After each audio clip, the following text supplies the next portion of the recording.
Bom dia, estou gravando esses vídeos, esse é o primeiro, para fazer pequenos vídeos sobre temas de análise do comportamento, mais especificamente comportamento verbal, para servir de material de estudos para vocês das disciplinas que eu venho ministrando.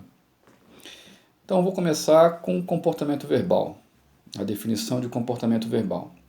Skinner ele traz uma proposta diferenciada de linguagem das outras correntes da psicologia e da própria filosofia, e tendo um trabalho muito similar ao do filósofo Ludwig Wittgenstein, com uma visão funcionalista e pragmática da linguagem. Então Skinner ele vai diferenciar comportamento verbal de linguagem, dizendo que a linguagem se refere muito mais a práticas linguísticas que determinadas culturas adotam. Então, o estudo da linguagem, ele, principalmente na linguística, ele vem se focando muito mais em padronizações do grupo, né, daquela cultura em relação às palavras, às frases, às expressões verbais, do que necessariamente no comportamento do indivíduo. Ao passo que a análise do comportamento, o foco dela é no comportamento do indivíduo. Então, nesse momento, Skinner tem uma ruptura com o tratamento da linguagem como ele é feito por outras pessoas, outras ciências e outras correntes da psicologia. Ele está mais interessado no comportamento do indivíduo do que nessas práticas culturais. Não que Skinner não se interesse por práticas culturais em outros contextos, mas no âmbito do comportamento verbal, principalmente quanto ao livro O Comportamento Verbal, ele dá uma ênfase no comportamento do indivíduo. E aí ele vai tentar descrever as relações funcionais entre o que ele vai definir como comportamento verbal e variáveis do ambiente, deixando claro, todavia, que o comportamento verbal ele é essencialmente um comportamento social. Então, o que é o comportamento social? É aquele que é determinado pelo efeito que ele produz no comportamento das outras pessoas, diferentemente do comportamento não social.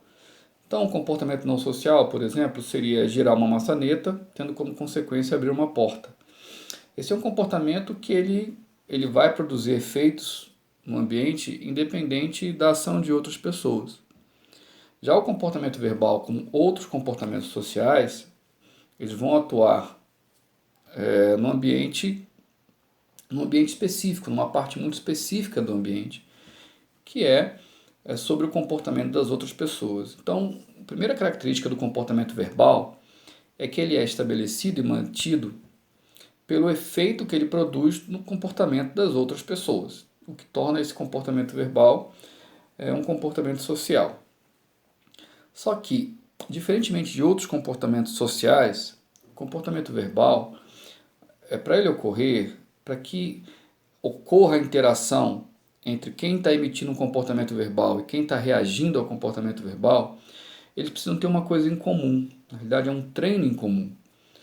E esse treino vai acontecer no que Skinner denomina de comunidade verbal, que é o grupo de pessoas que partilham as mesmas palavras, as mesmas expressões verbais. Então, são pessoas que utilizam mais ou menos o mesmo código, ou seja, os mesmos símbolos. E eu estou utilizando símbolo ou código para me referir às expressões verbais e às palavras especificamente. Então, pertencer a uma mesma comunidade verbal significa que você vai emitir as mesmas palavras, as mesmas frases, os mesmos parágrafos, mais ou menos nas mesmas circunstâncias que aquele grupo. E também significa que você vai reagir a essas palavras, a essas frases, a essas expressões, da mesma maneira que as outras pessoas que pertencem a esse mesmo grupo. Então, vamos pegar, por exemplo, a palavra cadeira.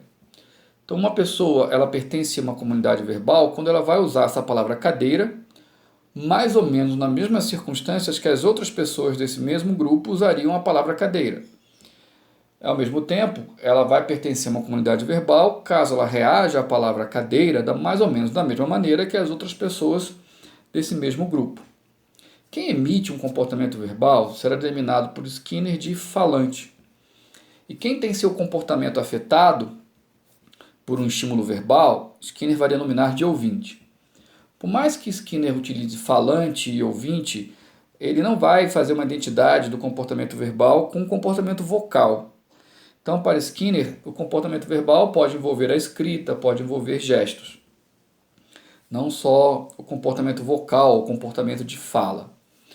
Dessa forma, nós podemos definir o comportamento verbal como um comportamento operante, ou seja, ele é um comportamento que ele não é iniciado pelo estímulo do ambiente, sim, ele vai ser determinado por suas consequências no passado, e essas consequências sempre envolverão o efeito que o comportamento verbal produz no comportamento de um ouvinte.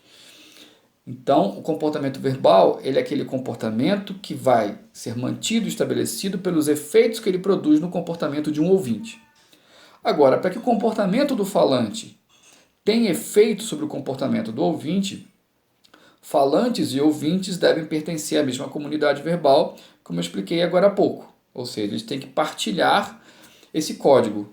E essa partilha de código ela vai se dar a partir de um treino na comunidade verbal, desde que a gente interaja com os nossos cuidadores, em geral, pais, mãe e coisas do gênero. E isso vai estabelecer esse repertório, tanto de falante quanto de ouvinte, em relação aos mesmos termos. E aí eu estou me referindo a palavras, frases, parágrafos, o que for. Então, o que difere o comportamento verbal do comportamento não verbal, é essa necessidade de ambos, falante e ouvinte, pertencerem à mesma comunidade verbal, e o fato de que o comportamento verbal é mantido e estabelecido pelo efeito que ele produz no comportamento de outras pessoas. Então esse é o primeiro vídeo, e é aí que eu defini o que vem a ser o comportamento verbal e diferenciei comportamento verbal de linguagem. Quem tiver mais interesse nas leituras, podem ler o capítulo 1 do comportamento verbal do Skinner 1957. E existem vários artigos aí, capítulos, tanto no livro do Catania quanto no livro do Baum, sobre o comportamento verbal. E também existem artigos que vocês acham na internet de introdução ao comportamento verbal. Em breve eu vou gravar outro vídeo falando sobre os operantes verbais. Um abraço, até a próxima.